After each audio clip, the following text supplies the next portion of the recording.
live from Florida, USA. I said, let me do a live before I get home and I get really busy, and I'll be home very shortly. So, you know, I said this is a good time for live. It's been over a month since I've done a YouTube live. I've had a lot going on at the facility. You know, it was our month of fasting. So, you know, basically took a month off doing lives and just focused on some other things. So now we are live. And I think, guys in the chat, if you can see me, you know I am hopeless by now. You know I'm hopeless with the technology. If you can see me, let me know you can see me. Let me know you can hear me. And then I'll get to answering all your questions. Hey guys, I see y'all. I see you all. I still haven't gotten any confirmation as to whether you guys can see me. Let me put this this up on Instagram, because there you go. All right, good, good. You guys can see me. All right, great. I see you guys hitting the chat with all the questions. Just give me 1 second. I'm going to give everybody on Instagram the link, because I screwed up a little bit, and I gave them the old link. So now let me give them the new link. Okay, yeah. I know, guys. I know. It was the old link. Sorry. Just bear with me, guys. Just giving everybody a second here to join, and then I'll scroll up to the top there, and then I'll get to all the questions. I am happy to talk about dogs. I'll tell you this, you know, the longer I'm on vacation, the more I love training dogs, because the more I miss it. And it's a good sign, you know, if you're in a line of work and you go on a little vacation and you find yourself after a couple of days really, really missing the work, you know you have the right job. So going on vacations, it's refresh, recharge, but you know, after a few days, all I start thinking about is dogs, you know, so it's awesome. Like, it reaffirms the decision that I made to be a professional dog trainer. You know, sometimes, you know, that various aspects of the business get tiresome, you know. It's not really ever the dogs, it's more the people, right? But when you go on a vacation and you find yourself missing the work, it's such a good sign. Because I've had jobs in the past, believe me, I didn't miss them one day, and I found ways to extend my vacation. And this one, I can't wait to get. The wife's saying, "Oh, can we wait? Can we stay another couple days?" I say, "Hell no! I got dogs to train. I got dogs to trial. You know, I'm really excited to get back to work." So, live on YouTube. Sorry, guys, just getting this one for the Insta people. They're all going to be mad because they have the old one. Alright, there's the new link. New link. Perfect. Alright. It's on stories. Done. Okay.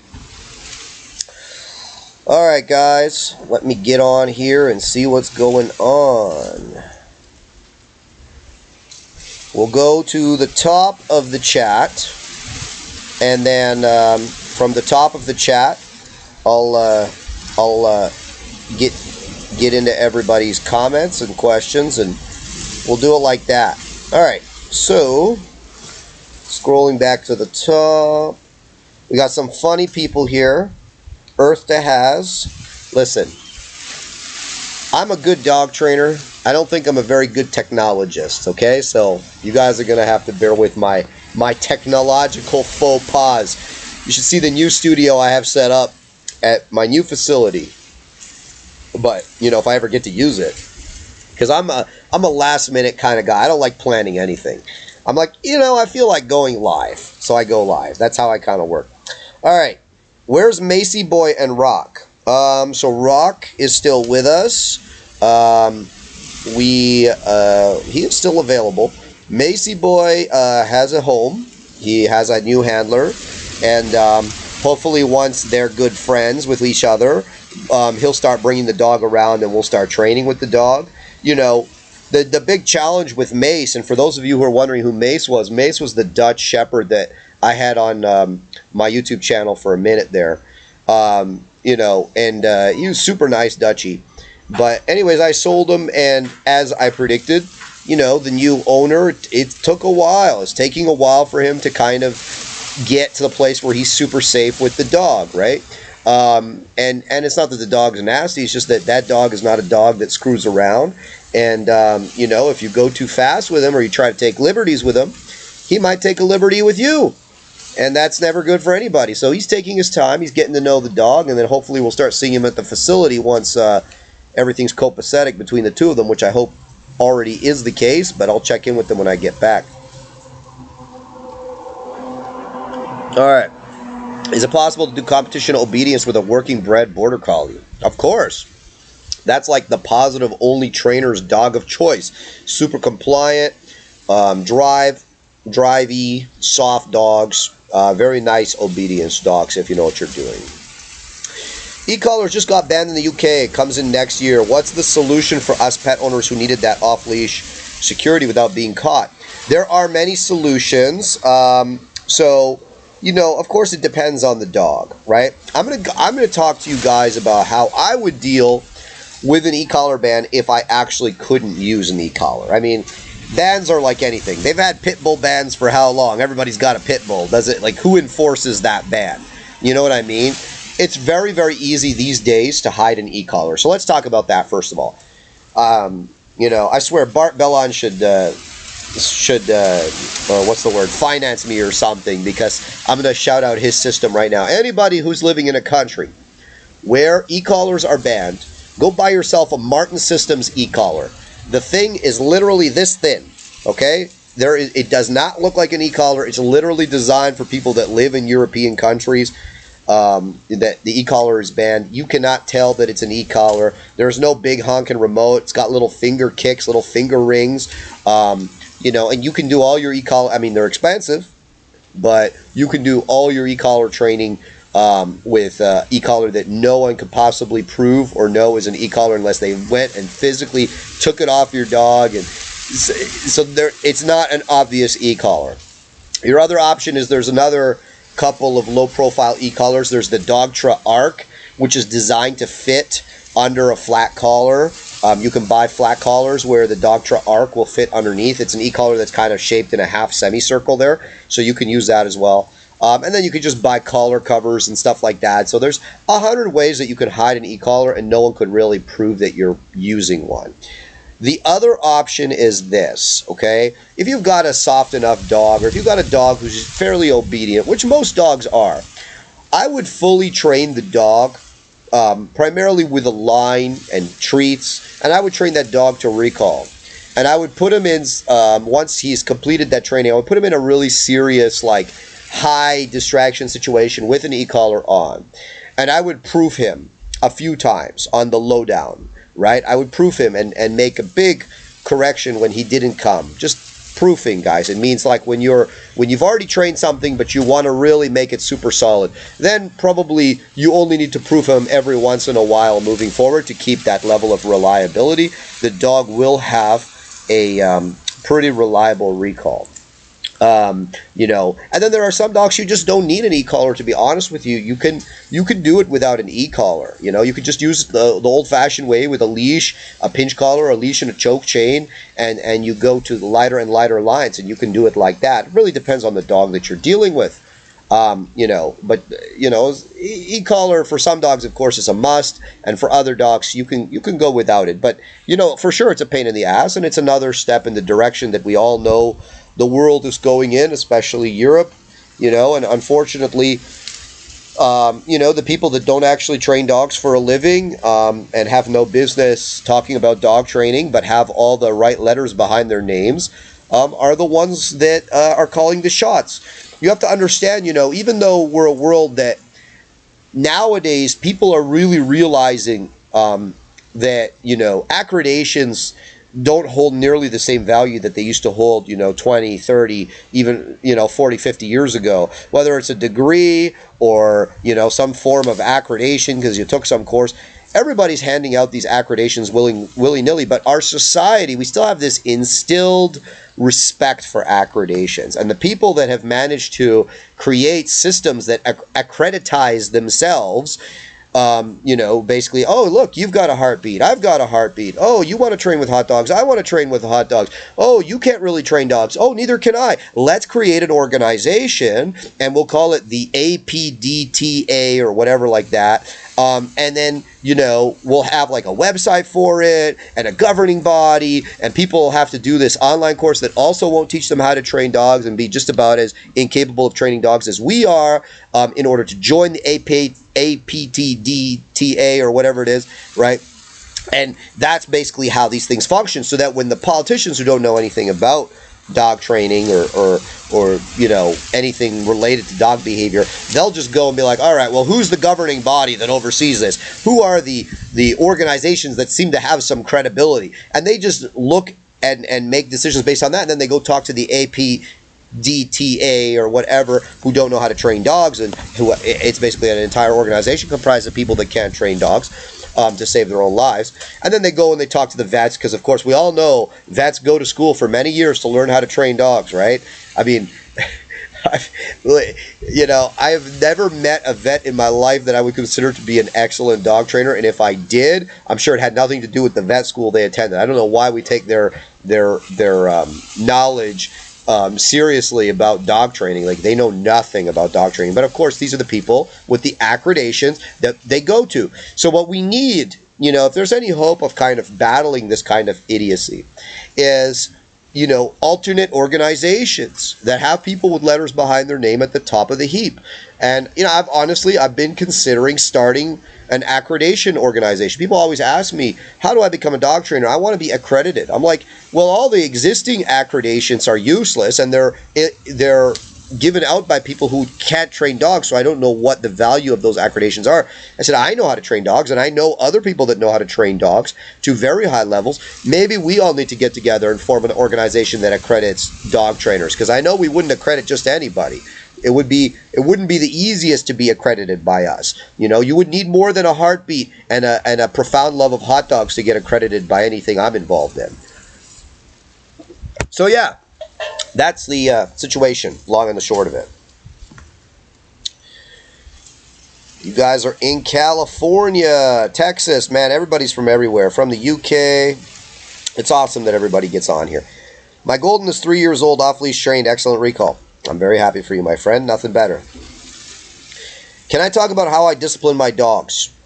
I discipline my dogs in many ways. There is no limitation to how I discipline my dogs. The second you install a limitation, you say, I only discipline my dog with this collar, or with this e-collar, or with this leash, or that's when your dog now learns that there are holes in your system. There is no limitation to how and when and what, and, you know, how and when I will correct my dogs. They know whether they're wearing equipment, whether they're not wearing equipment. There will be a correction. Here's why I'm not going to get into specifics of corrections, because A, my words can and will be taken out of context. I'm sure they already have been and will be and continue to be.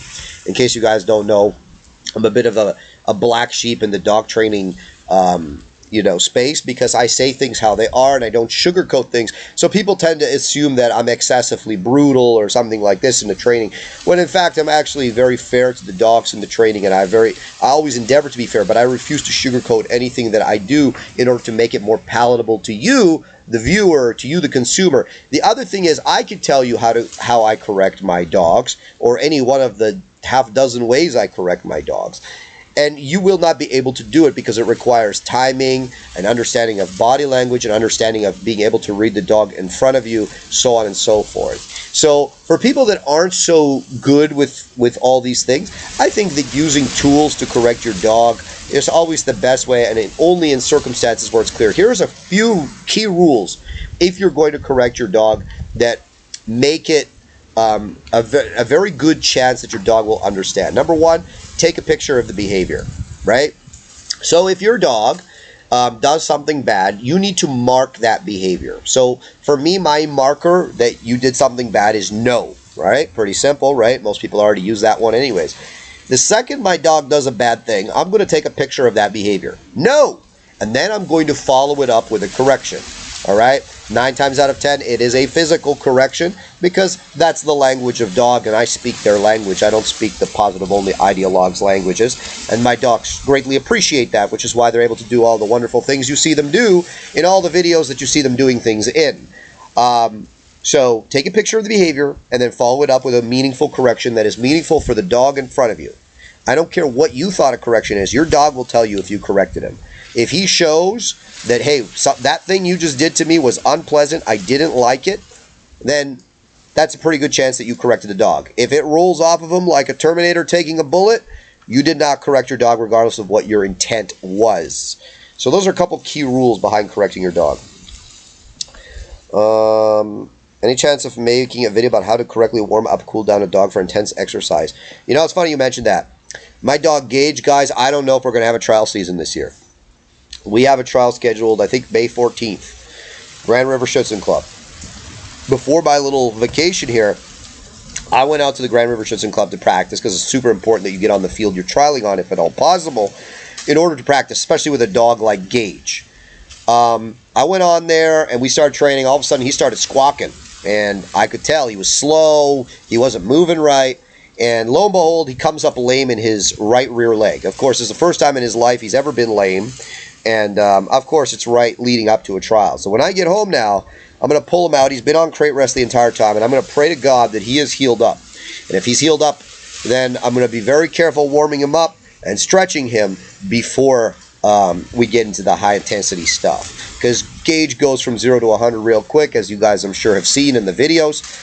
So it's super important, obviously, to make sure everything is copacetic before we go. And if I get home and he's still lame, my trial season may be over, because I've never seen him show that level of discomfort.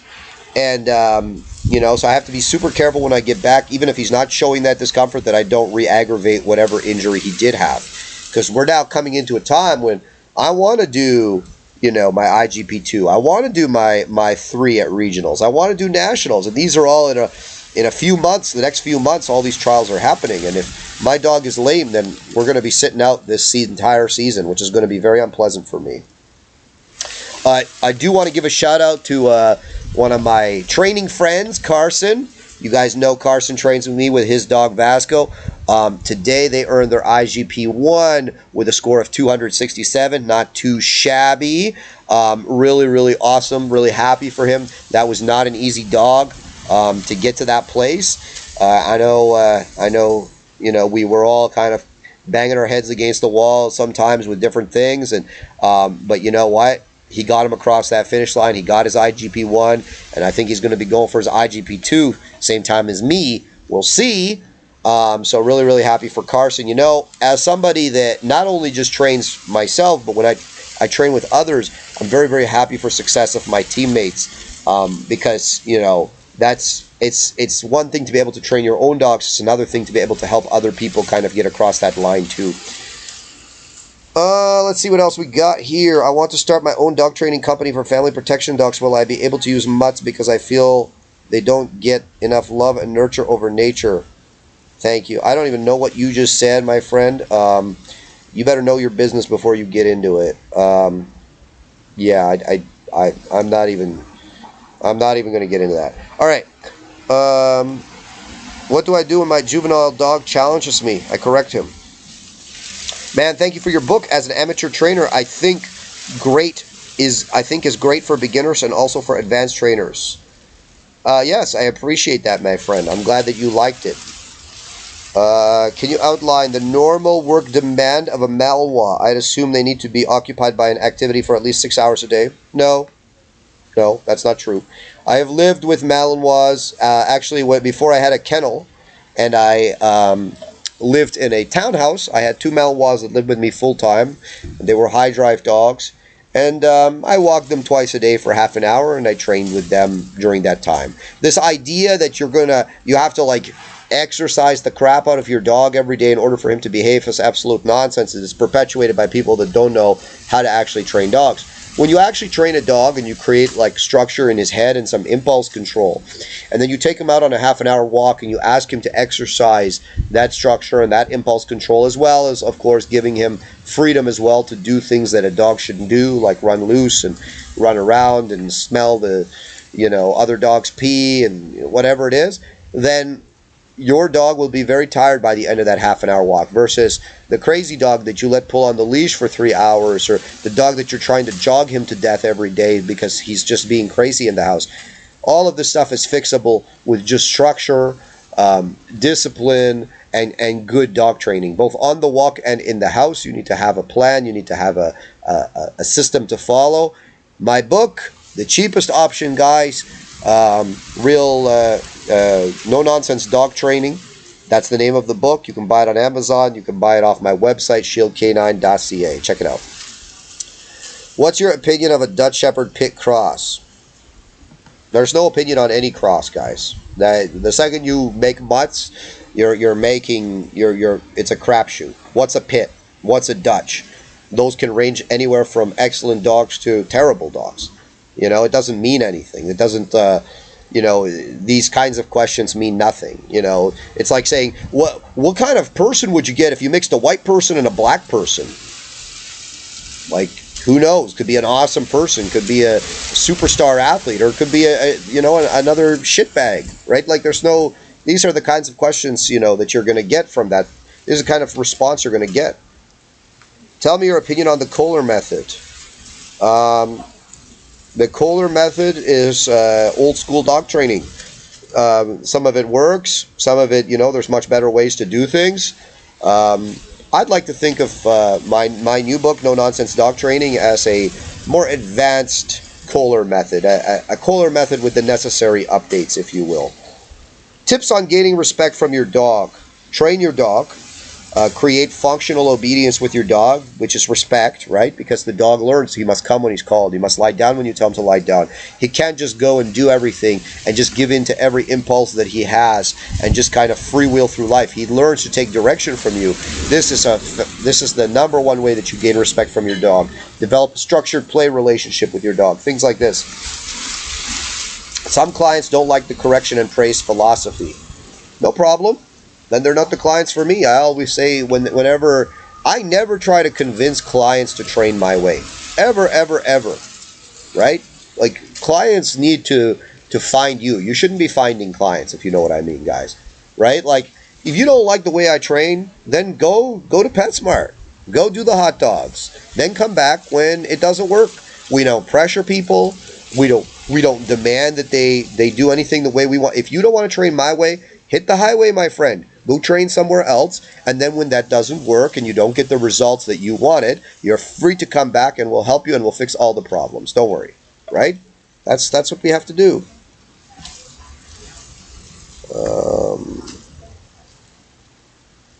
This is exactly what is happening here in the UK. It's honestly terrible. Yep. Here in California, they're trying to pass a bill that would ban police dogs from arrest and crowd control. Well, we all know how well things are going in California, and we all know what the crime situation is like there, and, it's just another par for the course. I'm sure that, I wouldn't be surprised if they did ban them, the only people that really lose there are all the people whose lives are saved by the canine, both the officers and the criminals, right? There'll be a lot more lethal use of force situations, right, where people maybe could have used a less lethal option to defuse a situation like a canine. And now more people are going to get shot. But hey, par for the course, right? In today's world, it's not about what is good, it's about what feels good and what sounds good. And this is the situation. We just have to get used to it, right? Best way is to exercise a 12-week-old German Shepherd pup. Why are you exercising a 12-week-old German Shepherd pup? Just let him live with you. It's not about taking him out and just exercising him. I don't exercise little puppies. I expose them to the world and I do things with them and I train with them. And that's it. I don't go and put them on a treadmill or anything crazy like that. Has, you taught me so much. I've been watching you 2 years because you're so honest and helpful. Well, I appreciate that. At what age do you start e-collar training? There's no magical age. I don't say, oh man, that dog is 2 months old, therefore it's time to start e-collar training or anything like that. I always say to people that ask me this question, if you don't know the answer, should you be training your dog with an e-collar? Right? If you don't know the answer to that, should you be training your dog with an e-collar? There's no magic age for it. Right? I've trained young dogs with the e-collar, and I've trained old dogs with an e-collar. There's no magic, right? So stop looking for the magic, right? You have to ask yourself, if I don't know the answer to this question, should I be doing it? I try to do no harm with these streams. I try not to say things and then people go and try it and then they mess up their dog, right? E-collar is a tool that is a fantastic tool, but if you don't know what you're doing with it, you know, you can mess your dog up. Let's not get it twisted.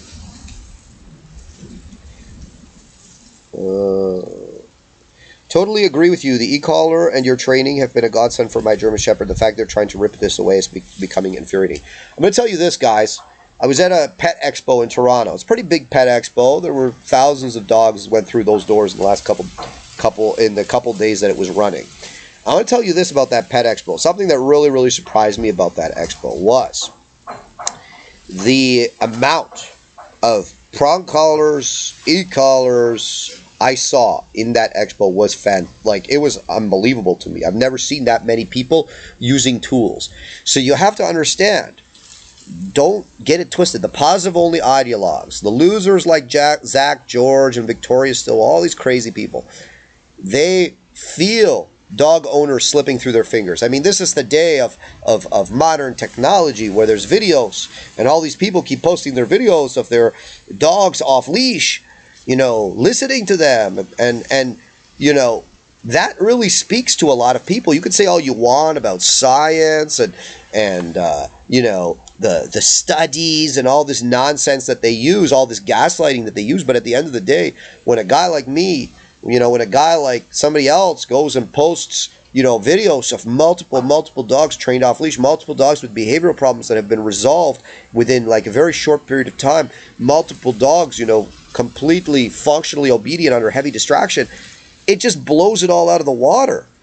You know, it blows all their nonsense out of the water, and more people are going to that type of training. And that type of training is growing, so they're desperate. They're trying to pass as many laws as possible to get rid of this training before it completely destroys whatever remnants of a business they have. And that's what it is. Why do you like German Shepherds over other breeds? Because as a working breed, they're a very utilitarian breed.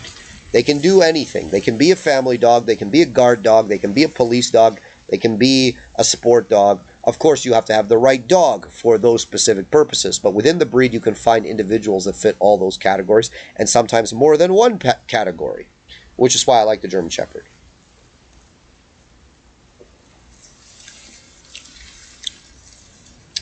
Calvin said, my 11-month-old German Shepherd Sophie at your facility until May 18th is too hard for the prong. I wouldn't say that she's too hard for the prong. I would say that she was spoiled to the prong, Kim. Your dog is a very soft female. You know, she has insecurity, which is why she does that reactive behavior.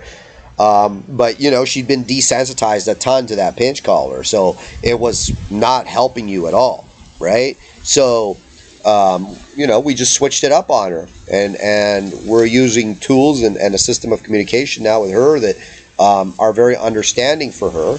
And you know, she hasn't been reactive in quite a while now. She's doing very well. I have a bottle-fed puppy. Should I worry about any major behavioral issues? No, if your dog is genetically sound, your dog is genetically sound. I'll say this, and I've said it before, and I'll say it again.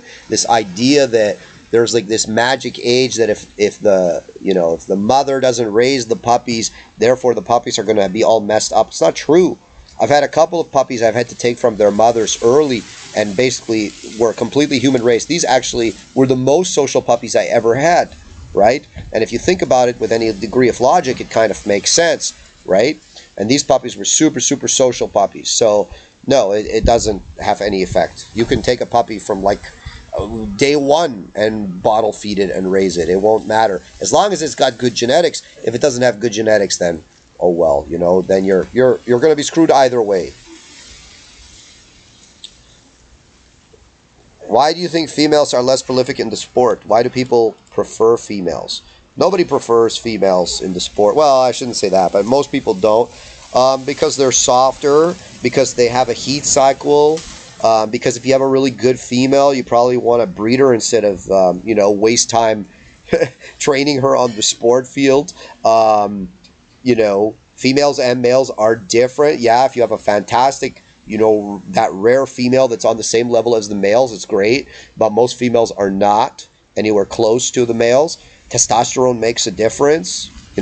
These are all reasons why people tend to prefer males from a sport purpose. But the good thing about females is if you're not sure about your ability to handle the dog, people asking about dogs challenging them and stuff like this, right? You're not going to have these issues with a female. Females tend to be very handler sensitive. They tend to be very easy to control. Believe me, I know everybody's got all these stories. Oh, my female was so crazy and bad and whatever. Females are all super, super easy. Any female of any breed, 100 times easier than a male version. Even if it has behavioral problems, give me the behavioral problems in a female any day over a male. Much, much safer, much easier to deal with. 1.5-year-old working line German Shepherd, almost perfect reactions when active playing and training, but she is submissive P outside of play. Any ideas to correct this? Yeah, if you have a dog who's submissive peeing, figure out what it is. Is it excitement, or is it you're bringing too much on the dog, right? If you're bringing too much down on the dog, you need to say, okay, maybe I need to be easier here. Like even just saying, hey, stop, can be enough to make a dog submissive pee. So you want to figure out what it is, whether it's excessive excitement. So if I pet her, does she pee? Okay, well, maybe I need to, under certain circumstances, stop petting her. Maybe I need to keep her calmer. Maybe I need to put a little more pressure to bring her energy level down, or maybe I need to put less pressure to bring her more up. But usually submissive peeing is something they grow out of. Yeah, the book is amazing. The QR YouTube links in it are genius. Yeah, those of you that haven't checked out my book, guys, I put QR codes in the book to YouTube videos. And, so when I talk about something, I try to show a YouTube video that like one of my free YouTube videos that displays it. So kind of organizes my YouTube videos a little bit. And again, it's like, what, 15 USD? $15? You learn how to fully train a dog and fix most behavioral problems. For me, it's a fantastic deal. Can you believe Steele was the best behaved and staff's favorite at the boarding kennel? Who would have thought it possible? Thanks, Has and Balanced Dog Training. That's from Michelle. I can believe it, Michelle, and I'm happy you are having that success. Is the military still using German Shepherds? Yes, they use them, but they mostly use Malinois and Malinois crosses. This is a super chat from Ninja. Thank you for the wisdom in the just cause of protection. You are a master of this skill. I appreciate that, my friend. That's some pretty high praise. Okay, Maddie, elite member. That's from my online courses. Am I correct to assume that the new baby, new reactivity, jumping on the table to get human food, new really bad pulling, 5-year-old pit bull has never previously had these issues, allegedly? Am I correct to assume that with a new baby... I don't really understand what you're saying, Maddie, but I don't care about the past. I care about what's happening now when it comes to dogs. People always have stories about the past. Whether they're true or not true, it's really none of my business. I don't care. The dog in front of me will tell me all I need to know, and I will train the dog in front of me. I don't ever train the past dog. How do I stop my beagle puppy from rushing, lunging, and barking at the dog next door when they're in the yard? He is reactive. Well, it depends how old he is. If he's a little baby puppy, stop leaving him loose in the yard to practice that reactivity. Be out there with him and redirect him when he engages in that behavior. If he's an older dog, then we must correct this behavior and say, hey man, I don't like this in the yard, don't do it. If you want to know how, there's a detailed step-by-step. See, this is the thing. You have this behavioral problem and you're going to say, okay, well, give me something quick to fix it. That's not how dog training works, right? Dog training is fast when you do it properly, but there's no like one magical thing you do to fix a behavioral problem, because that behavioral problem is actually a symptom of a wider problem that you have with your dog. You need to completely functionally train your dog. You need to create a reasonable level of respect and obedience with your dog in order to deal with any behavioral problem. These problems don't exist when you have good functional obedience and a strong relationship with your dog. If you want to know how to do that and all the steps associated with it, feel free to read my book. But there's no one magic thing I'm going to tell you, hey, do this, throw the bottle at your dog and the problem's going to go away. It's like, yeah, maybe that problem will go away for a few minutes, but it'll come back slowly over time, and you're not really addressing the root of the cause, which is all the other issues that you've got going on, and it comes from your dog doesn't trust you, your dog doesn't know how to communicate with you, and you don't know how to communicate with your dog, and your dog doesn't respect you. Love does not equal respect. Very important. I attempted to do a quick engagement training with my 5-month-old Mal outside her training area. The problem is every time I mark and treat, she checks out and has a random quick sniff before engaging back. So fun little trick that I utilize is a leash on my Malinois and or dog that I'm training. And anytime I'm doing engagement, the second the dog disengages from me, I put negative reinforcement on the dog to re-engage with me. It's not possible to disengage from me. When you disengage with me, I put pressure on you, and when you re-engage with me, I reward your engagement. Right? So I come at that from two sides. I'm not one of those people that waits for the dog to look at me and then rewards the dog. I'm starting an advanced class. I'll be teaching off leash. Can you give me advice? If you're talking about you're training other people, go to their speed. Don't try to push people past where their dog is. When I was a young dog trainer, I always had this idea that every dog should be at the same level. But you have to realize that different people have different levels of ability, and not everybody's training their dog the way they probably should be at home. So when you're running a group class, some people are going to be on it and they're going to be where they should be, and then some people are not. And if you try to push those dogs that aren't getting that good home training, or maybe the dog's just a little bit more challenging, or the handler's just struggling a little more, you try to push them to the same level as the dog that really is, getting everything, you're doing a disservice to that dog. Is it ever too late to teach a focus heel? It is never too late to teach anything to any dog. How do I uncollar wise a 9-month-old German Shepherd? So that means your dog knows about the e-collar, and he knows that the e-collar is what makes him listen. Let him wear that e-collar all the time. Let him disobey you with the e-collar on. Make 2-3 weeks where no e-collar corrections. Let him wear it, obviously looser so he doesn't get any pressure sores. And let him just get used to wearing that e-collar and getting away with kind of not listening to you. And then one day when you correct, then maybe 2-3 weeks in, you ask him to do something, he doesn't listen. Of course, as long as it's something he knows already how to do, you correct him randomly. And then again, you stop correcting him for a while. And you kind of make the corrections random. So he's never quite sure. Is it going to happen? Is it not going to happen? And he's not sure. Is it the collar? Because I was just not listening to you for a long time with this collar on, and I wear this collar all the time anyways, right? Are there different types of reactivity dogs? For example, fear-based reactivity versus high-drive dogs like Gage. For sure, there are different motivations for the same behavioral problem. Reactivity can be excitement. It can be fear and insecurity. It can be both, right? It's never just one. It's rare that it's one thing. I mean, most German Shepherds, I find that there's a certain part of them, especially with Gage, there's an insecurity component to the reactive behavior, but it's also intrinsically rewarding for the dog. They like barking. They like directing arousal and activity towards a target, especially if that target reacts, So it certainly can be motivated by different things.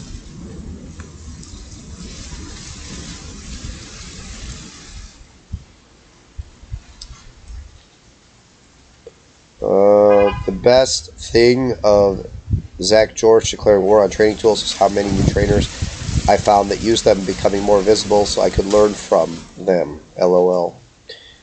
Yeah, I don't think that'll have the effect that he likes for it to have. I've got a 2-year-old Czech working line German Shepherd with dog aggression. I did exactly what you did with Victor in the dog aggression course. However, my dog stops barking at other dogs only temporarily. Then you didn't do what I did. So, Lloyd, what I showed with Victor was worst case scenario. That is, Victor was terrible. Worst case scenario. And what I did in that course is, we'll stop any dog. There's no dog it won't stop. So I guarantee you didn't do what I did, and you certainly didn't follow it up, because there's no living creature that would be able to continue to perform that behavior, having dealt with that type of correction, right? I showed intentionally the worst case scenario there, Lloyd. So if your dog isn't doing it, you're not doing it right. Feel free to post the video up, but I guarantee you you're half-assing it in some capacity, which is why your dog feels comfortable to go back to that behavior. Do you let your dog correct other dogs? No, never. I never ever do that. Dogs eat kitty litter. I don't know why anyone would trust them with correcting other dogs. What's your experience with training Kelpies? I like them. I've trained a lot of them. What qualifies a dog for a 2-box collar? Can be 2 things. I like to use the double box just because there's more connection, right? So I can really use low levels on the dog because I've got 2 boxes, one on either side of the neck, so the contact is better. Or some dogs, you know, really strong dogs can easily walk through a single box, and the second the dog realizes he can walk through a single box, then you're kind of out of luck, so to speak, right? And then you're going to have to, what's the word? You're going to have to double it up and show him he can't walk through the top end of that collar. Opinions on using box feeding method to increase dog's focus, desensitizing certain stimuli. I've never had to do it. I've never, like, you guys see my dog Gage, right? Like, you see how engaged he is with me. You see the other dogs that I train, the people that train with me, competition obedience. We don't put their dogs in a box to make him focus. It's not what we do. We just make focusing with the handler highly rewarding and also not optional. And those 2 things together, we went from, you know, we go from want to, and we go from have to need to.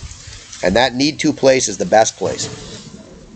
You seem to be using more WSV dogs in the pedigree like Yaxie and Bang. I remember you once said you needed more non-compliant dogs in your program without WSV pedigrees. I never said anything about WSV. I said it's good to have some non-compliant dogs in a pedigree. Some of those dogs that you see, just because a dog made the WSV, especially back in the day, doesn't mean it was non-compliant. Doesn't mean it was a compliant dog. There are some gangster trainers out there that took really, really strong non-compliant type dogs to high levels in the sport. You know, so don't get that twisted. But yeah, I'm for sure using some big names in my pedigree, but that's not, I'm not like, oh, okay, the dog won the WSV, therefore it's a good dog. It's more, I look at the dog, like I've watched dogs win the WSV and I've said, there's nothing special about that dog. I mean, fantastic training, but there's nothing special there. And then I've seen dogs that won it, and I'm like, God damn, like that female that won, that I got a puppy out of, Nitra, watch her performance. So much power, so much focus. Just fantastic. Fantastic work. Fantastic dog. You can see the genetic quality in that dog. Plus, I know the trainer. I know some of the I don't know the trainer in person, but I know some of the dogs he's trained. That trainer is not like, he would never train like a wussy dog. You know, like that bitch is something for him to be able to for him to want to train her to that level. What's a good way to learn more about the techniques used to teach a dog the IGP-1 obedience routine? I mean, if you're interested in IGP, there's online training options, not just with me, but with other people as well. You know, you could always join a club. I don't like suggesting that because most people that join, most clubs are kind of lost in the sauce. And if you're going to a club with the intention of learning how to train a dog, it's not going to work out for you. You know, your best bet is to get that online coaching, to get that, you know, to go and find someone in person to coach you, so on and so forth. Would you be interested in doing reviews of other traders, or not your thing? The only people I've mentioned are people that I admire or people that I think are really scumbags, like Zach George and Victoria Stillwell, because they're misleading people and I think they're actively hurting dogs. Other trainers, I'm not that guy that talks bad about other people just to like kind of up myself. I don't believe in that. I don't think that's a necessary thing to do. I leave that to other people. Do you think a dog should recall off of just a stim without verbal? At some point, depends what you're doing in the training. Looking to board and train my German Shepherd for on-off-leash obedience for BH before moving forward for protection. We are in our local IGP club and she's doing good, just need help to finish. Do you all offer payment plans? I do not offer payment plans, unfortunately. That being said, you know, BH, like, depends what kind of BH you want. If you want top-tier performance, it takes months to make that. So that's not like some quick little thing. If you want just like, hey, my dog's with me and my dog won't leave me, well, that's a different thing. Just found you today in subs. Well, welcome to the club, my friend. E-collars to be banned in England. I know. You guys can go back to the beginning. I talk about it already. Let's see here. Some super chat to get to. I have a 2-year-old intact Roddy Pitt. People, friends, and colleagues want to pet him. 50-50. He stiffens up to possibly bite. Hasn't bit anyone yet, but I can't pinpoint the trigger. Any advice? The trigger is that he does not want strange people to touch him, which is completely normal, especially if, you know, there's that Roddy in there. Just like people, not all dogs are social. Many dogs are actually not social or not comfortable with sociability. Of course, some dogs are much more comfortable expressing that to others. Okay? If you see your dog is uncomfortable with social interactions with people that he does not live with, do not force those interactions on him. You are only going to make it worse. Instead, create security within your dog by saying to him, hey man, I'm not going to let any strange people touch you, but in exchange, I do expect you to behave yourself. No reactivity, no nonsense when it comes to passing other people or other dogs. In exchange, I don't let any of them mess with you. I don't let them touch you. You can trust me. I'm going to keep you safe, right? A lot of dogs have anxiety about that social interaction, and it is not necessary for your dog to meet strange people and strange dogs. Can they be around strange people and strange dogs, and should they be able to do that? Absolutely. Meet and interact? No way, Jose. If you ever come to my place and you see my dog Gage, he'll be around you, he'll be doing his thing, and I'll hold him accountable for his behavior if he misbehaves. But on the flip side, don't touch my dog. And if you've got a dog, you know, don't let your dog touch my dog, right? And that's how everybody lives together in peace and harmony. So stop forcing your dog to be social when he doesn't want to be. The more you show him that, the more he will trust you. This idea that dogs should be social with everybody. You know, like, if you ever, guys, go to like a third world country and the dogs tend to pack up. Not all of them. Like some of the stray dogs, they're just kind of everywhere. But there are a lot of stray dogs that'll pack up. And they'll, you know, kind of make little packs. And they'll each kind of have their little area. And they will not be friendly to members of strange packs. Right? They will sometimes kill each other. They will fight with each other. They will not be friendly to people that they don't know. This is completely normal behavior in dogs. They're not all designed to be like just open and social with everybody. Same with wolves, you know, like wolf packs don't generally get along. They'll fight with each other. They stay in their own territory. You know, they'll kill another wolf. Like, it's not a thing that your dog has to love other people. What would you do with a dog that is conditioned to an e-collar but will blow off high-level stims for scents? I'll find a level high enough that he ain't blowing it off. Would you ever breed an untitled dog if it displays strong drive, health, etc.? It's the question. Yeah, I've done it many times. I've done it many times. I don't care if the dog has a title. If you need a judge to tell you that you should or should not breed your dog, you have no business breeding dogs. Why has the police and military moved away from German Shepherds and onto Malinois? Because German Shepherds, purebred, tend to be more expensive. And they tend to have a few more health issues than the... And it's, by the way, the Malinois that the police and the military are using are generally not purebred, right? They're not like your registered Malinois. These are crossbred dogs. There's German Shepherd in there. There's Malinois. There's Dutchie. There's everything. They just tend to be tan. Right? Because that's the default. If you breed a Malinois and a German Shepherd together, guess what you're going to end up with? A bunch of baby Malinois. They're going to be yellow and black. Now, technically, they're not registered Malinois, but they'll look like Malinois. So just keep that in mind.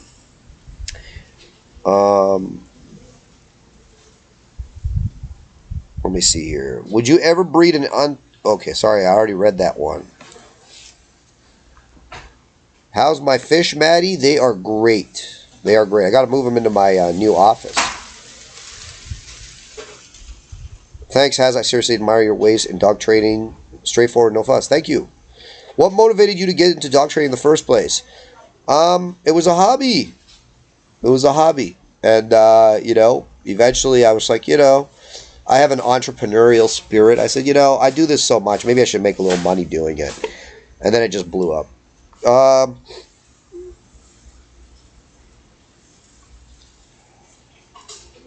Let's see here.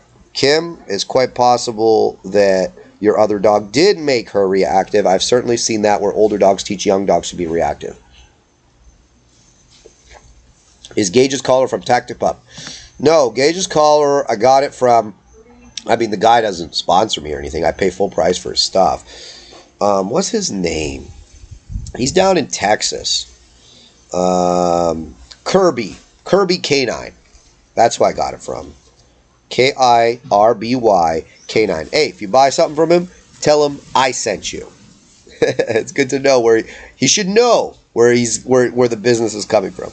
All right, box equals Nepo Po. Yeah, I know. There's all sorts of things in Nepo Po.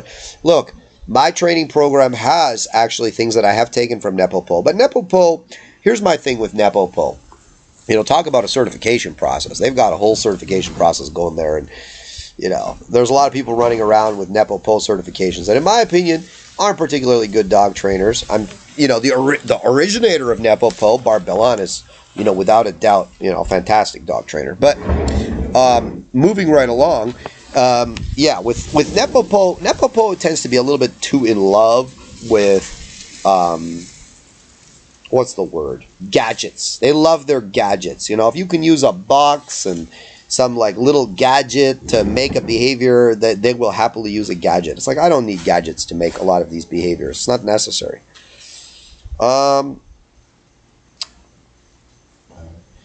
Mine auto recalls when receiving any type of stim from the collar. I use all three.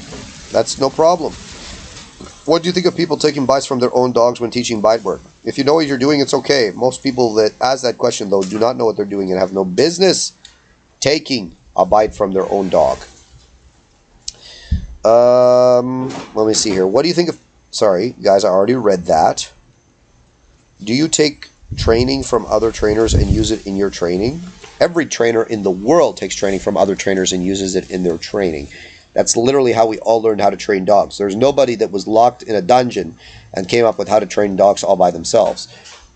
It's like you learn anything over the years. You surround yourself, you go to seminars, you see trainers, you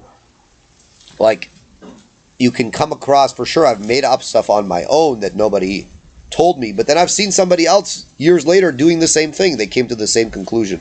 Dog training is complicated, but it's also not that complicated. And, even train enough dogs and you have a good eye for dog training, a lot of you guys are going to come up with the same ideas. But then for sure, I always look at if another trainer's figured out how to do something better than the way I'm already doing it, I'll steal their idea. I'll give them credit. I'll never just take an idea and be like, this is mine. Never. But and I'll give credit if I'm using somebody else. But what happens is you'll take a piece of what somebody else is doing and add it into the greater whole of what you're doing instead of just taking the whole thing of what they're doing. All right, let's see what else we got here. Just wanted to say thank you for all your... this is from Raiden. Awesome videos. We got a Malinois German Shepherd puppy that is 3 months old. Your videos have helped us so much. Much love from South Africa. Thank you, my friend. I appreciate it. This is from Sarah. I'm so grateful for you and your team. Max and Riggs are 4 years post-shield canine training, and they're living their best life off-leash. No issues. I'm certain you guys saved Max's life. Thank you. No problem, Sarah. Sarah makes some wicked cookies and brownies, and I'm getting fat just reading Sarah's comments. So don't bring any unhealthy food, Sarah. I love that stuff. I can't stop eating it. I have a 2-year-old female Doberman that's very scared at the dog park. Stop taking her to the dog park. That is a terrible place to take your dog. You don't do any good for your dog there. Hi, Has Dex and Leo say hi. Hi to Dex and Leo. 2 dogs that were purchased from us and now are in the South. I believe, where is it? Arizona? You're in Arizona, I believe, right? I'm happy you have both those dogs. It's crazy you got a Nitra puppy. How's she doing? What can I say, man? I got the connects. She's doing great. All right. 2.5-year-old has engagement issues. Acts like he has ADHD. I was hoping his focus would improve as he matured, but it hasn't. This idea that things will get better as the dog gets older rarely ever come to pass, because fundamentally the problem is generally not the age of the dog. The problem is the training that's occurring. Name some GSD dogs well known in dog circles you would love to own and why. I don't know. I don't say that because if I don't know a dog, if I don't know him in person, I haven't seen him, you're just going off stories. And a lot of the time, Dog can look great under certain contexts, but when you see the whole dog, it's not a dog for you. So I can't say there's any such thing. Service dogs need to be castrated in the GTA. No, not that I know of. Hypothetically, could you train... Sorry, guys. I'm scrolling down here. Could you train a personal protection dog from a pup on your own, or do you require someone to take bites for you? You for sure cannot train a dog to do real protection with just you. It's not possible. My 10-month-old Malwa got highly aroused when my son was on a punching bag. He was on leash and corrected, but I find the psychological schematics of prey drive interesting. He's stable, not reactive. Well, yeah, of course, if you think about it, that's a ton of activity, right? Punching bag, wrestling, all these types of things. For sure, it's going to make your dog excited, especially a dog with lower thresholds like a Malwa. What do you think of people that say Dutchies are just color variations of Mals? Not really. Like, you could say they're Dutch Malwa, I guess, but they're not. Like, Dutchies are their own thing, and they're like, for sure, different. Every Dutchie I've ever trained was certainly a Dutchie. I'll just put it that way. Is it normal for younger dogs below 6 months to be timid from the sound of barking? Some dogs that are a little bit more sensitive, for sure. I know you aren't an agility person, but why do you think we don't see more Malwa in top-level agility? Probably two things. The Malwas tend to be a little bit more sharper than the Border Collies, and the Border Collies are super, super compliant, and most people in agility train. They like really sensitive, compliant dogs because those dogs are more, let's say, they don't want to touch the jumps as much, and then also those dogs are much more easy to control, and most of the agility people are like positive only, right? But I also think the build of the Border Collie really lends itself to that sport. Will Gage get his 2 this year? He'll get his 2 if he's healthy. If I come home and he's lame, probably not. Where did you get the red slip featured in the video with the reactive German Shepherd? I made that. We make our own slip leads. Best way to correct a dog in public where it's illegal to do so, such as Australia. Would you lean towards e-collar because it's discreet? You can do an e-collar. It really depends on the dog. A lot of people think I just correct all the behavior problems with e-collars. It's actually not true. I actually very rarely use an e-collar to correct a behavioral problem, but you can certainly do it once the dog already understands the meaning of no. I like a slip lead for kind of a discreet correction because I can hold the dog close to me, say no, and lift him. And, like, what's he going to do? And it just looks like I'm holding my dog back from going after somebody. Nobody usually gets too upset about that. Will I ever compete in PSA? I don't know. Maybe. It's possible. If a dog knows heel and is e-collar trained, but breaks heel when he sees a cat or squirrel or dogs, how do you correct? Leash or e-collar? Marianne, again, does your dog know heel? Really, does he know it? Right? We have to ask ourselves that question. And then number 2, if you use these devices to train your dog to heel, or you used it as part of the training for the heel, why are you not using it to correct the dog when he fails to heel? Right? Like, this is, I'm not going to tell you to light your dog up when he doesn't do what you're asking him to do because I don't know how you trained your dog. Does not bark or lunge but forges ahead. When your dog forges ahead in the heel, stop walking and correct the dog if your dog understands the correction and repeat the command. When the dog's back next to you, start walking again. The second he gets in front of you, stop walking, make the correction. If the dog understands. If he doesn't, you cannot do that. Verbal or nonverbal cues more effective? 100% nonverbal. Dogs are primarily nonverbal communicators. Fostered a Dutchie pup for about a year. My God, she was a lot of work. Yeah, they are. They're not dogs for most people. All right, guys. I think we've come to the natural end. What did we do? Did we do an hour?